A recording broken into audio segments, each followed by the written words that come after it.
अस्सलामुअलैकुम जी, good morning. कैसे हैं आप लोग? तो आज के व्लॉग का आगाज़ करते हैं रहमा की हदीस नंबर 2 के साथ। और मौसम देखें कितना अच्छा है।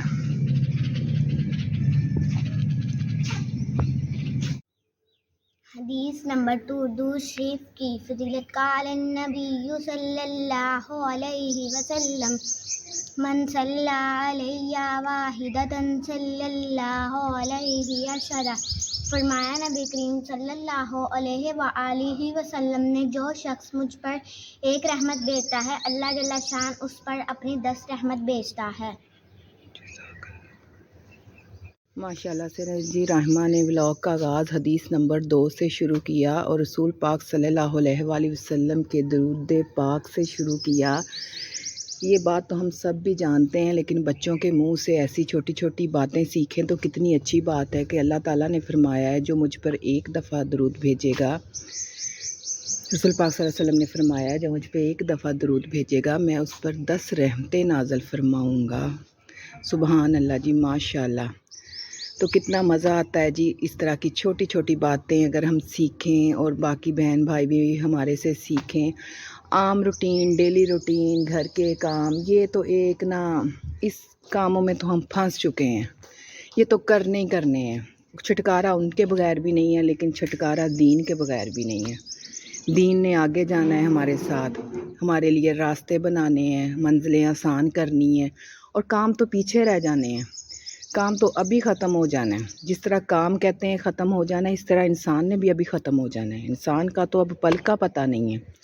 तो क्यों ना जी हम अपने लिए अगली मंजिलें आसान करें, हम अपने रास्ते सीधे करें, हम अपने रास्ते की रुकावटों को दूर करें, हम दीन सीखें, दीन सिखाएं, अच्छी अच्छी बातें सुने और दूसरों को सुनाएं। ये बहुत बड़ा सदका जारिया है कि आप एक अच्छी बात सीखो और दूसरों को सिखाओ।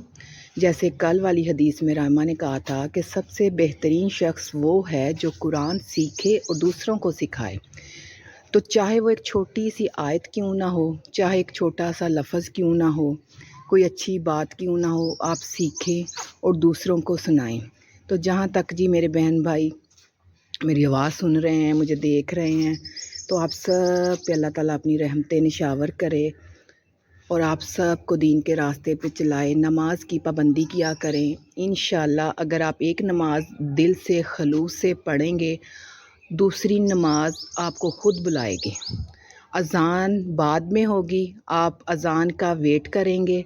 अज़ान ख़त्म होगी तो आपकी कोशिश होगी कि मैं वज़ू कर लूँ और सबसे पहले नमाज अदा कर लूँ। इसी तरह जब आप 2 पढ़ेंगे, 3 पढ़ेंगे, 4 पढ़ेंगे, और फिर आपका दिल करेगा कि जो आखिरी नमाज है, इशा की नमाज है, 5वीं नमाज है, जो एक छत का काम करती है, वो भी हम पढ़ के सोएं। ना कि जब हम 4 दीवारी कर लेते हैं, 4 दीवारें बना लेते हैं, तो जब उस तक उसके ऊपर छत नहीं होगी तो हम महफूज कैसे होंगे। तो इशा की नमाज जो है ना, वो एक छत का काम करती है, उसके बगैर माफ़ी नहीं है। इशा की नमाज बहुत ज़रूरी है।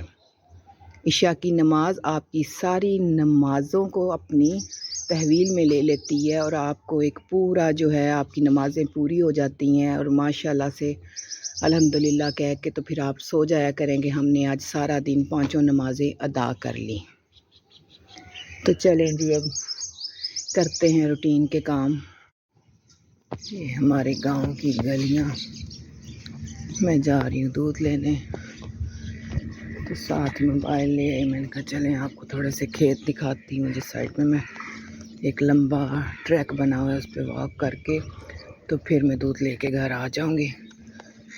फिर थोड़ी सी वॉक करके तो फिर 6 बजे किचन में, और 6:30 तक रोहान का रिक्शा जो है वो आ जाता है 6:35 पे, 6:40 पे।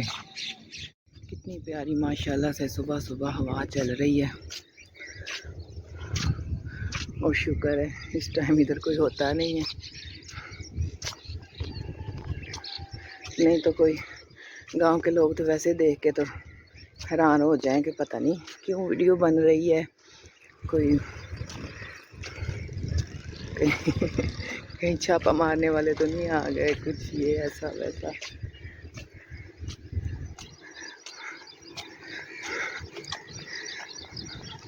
बस वीडियो के चक्कर में फिर मेरे से वॉक भी नहीं तेज़ होनी, और मैंने तस्बीहां करनी होती हैं, फिर वो भी नहीं पढ़ी जाती, इसलिए मैं कभी मोबाइल नहीं साथ लाई। एक दिन पहले लेके आई थी, तो एक मेरी बहुत प्यारी सिस्टर हैं, बहुत प्यारी कज़न है, बाजी हैं हमारी, बड़ी इंग्लैंड में होती हैं। वो कहती हैं आपने थोड़े व्यूज़ दिखाए हैं, आप अच्छी तरह खेत दिखाओ, मुरब्बे में जाके, ज़मीनों पे जाके अच्छी तरह हर चीज़ दिखाओ। मैंने कहा बाजी इतना ज़्यादा कहाँ दिखा होता है। तो ये देखें ताज़ा मकई की फसल लगी हुई है, छोटे छोटे फूल पौधे निकले हुए हैं, और वो तो मेरा ख्याल है सारा चारा ही है। ये देखें इस तरह 5-5 महल्ले के, 8-8 महल्ले के घर बने हुए हैं। दूध हमने ले लिया और जा रहे हैं घर वापस। बाजी बना रही थी नाश्ता, इधर से दूध में लेके आती हूँ।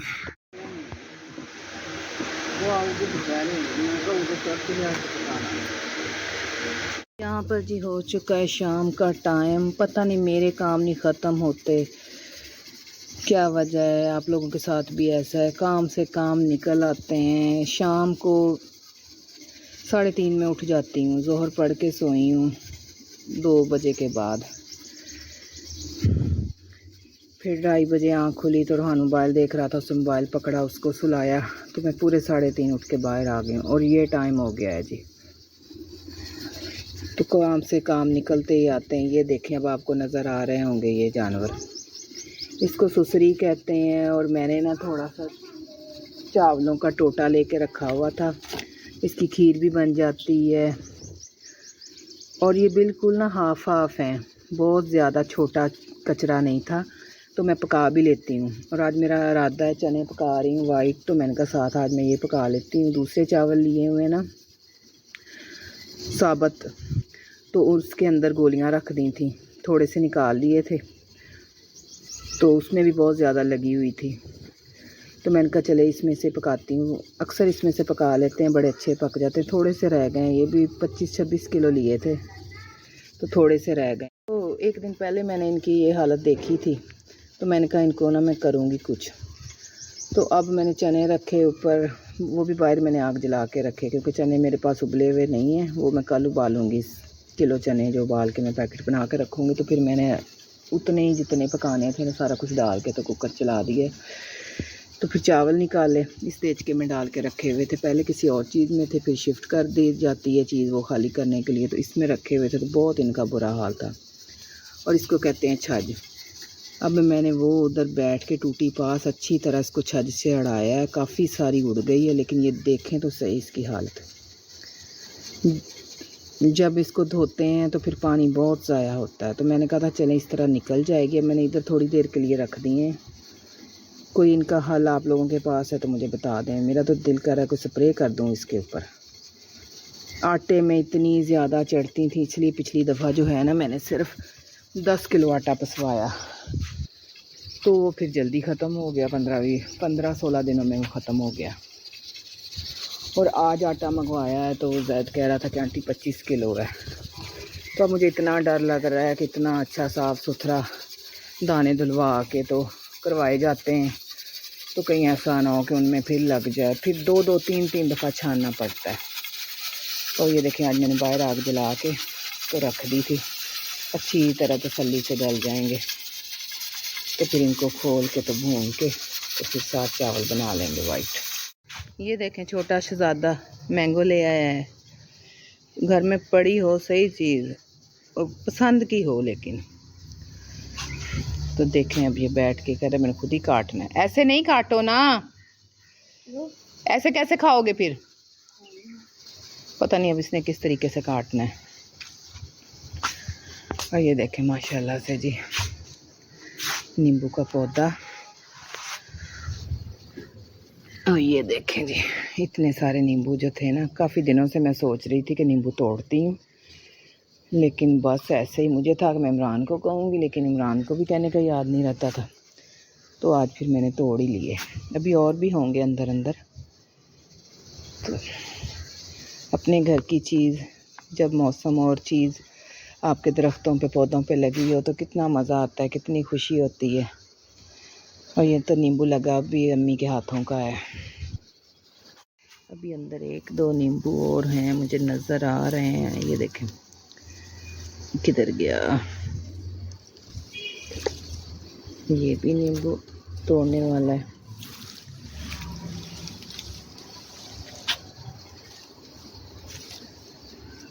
ये भी छोटा है। यहाँ पे था एक नींबू माशाल्लाह से जी। हाय मेरे हाथ पे कांटा लग गया। ये देखें 3 नींबू और तोड़ लिए, घर के पौधे के नींबू माशाल्लाह से जी। अल्हम्दुलिल्लाह, अल्लाह का शुक्र है। अभी सुबह मैंने मलाई से मक्खन बनाया, फिर मक्खन से देसी घी बनाया, और मेरा वो टाइम नहीं लगा कि उसको मैं जो है छान के डिब्बे में डालूं। इस टाइम काम उससे भी ज़्यादा होते हैं, सुबह 10-11 बजे तक काम उससे भी ज़्यादा होते हैं। शुक्र अल्लाह पाक का, आहिस्ता आहिस्ता लगी रहती हूँ। रात तक बिल्कुल तसल्ली करके हर काम की फिर सोती हूँ। ये देखें इस दरख्त के फूल माशाल्लाह से इतने प्यारे। अच्छा, इनको आप तोड़ के ना, इनका गुच्छा बंच, तो इसको आप पानी में रख दो तो काफ़ी दिन तक ऐसे ही फ्रेश रहता है। दिखाऊंगी किसी टाइम में आपको तोड़ के। यहाँ पे मैंने सोचा कि साथ साथ बैठ के चने भून लेती हूँ, और साथ साथ ये मैं लाई थी कल आधा किलो आम। तो वो जो कचूमर बनाया था ना अचार, वो थोड़ा सा रह गया था और बड़ा ही मज़े का बना। मैंने कहा अभी तो आम मिल रहे हैं लेकिन महंगे हो गए हैं, 100 रुपये किलो। तो मैंने कहा इससे एक बोतल बन जानी है।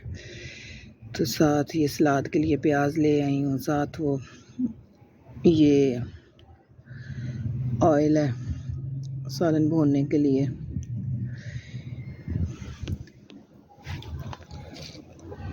देखिए सालन अभी इसमें थोड़ा थोड़ा पानी है, लेकिन चने अच्छी तरह गल चुके हैं। तो मैं ये मग में ये पानी निकाल के तो चने अच्छी तरह भून के तो फिर यही पानी और साथ थोड़ा सा पानी और डाल दूँगी।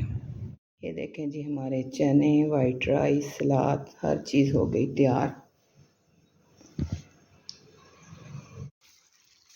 तो चलें जी, करते हैं आपको अल्लाह हाफिज़ व्लॉग का एंड। मैं लगा रही हूँ साथ साथ काम के पौधों को पानी।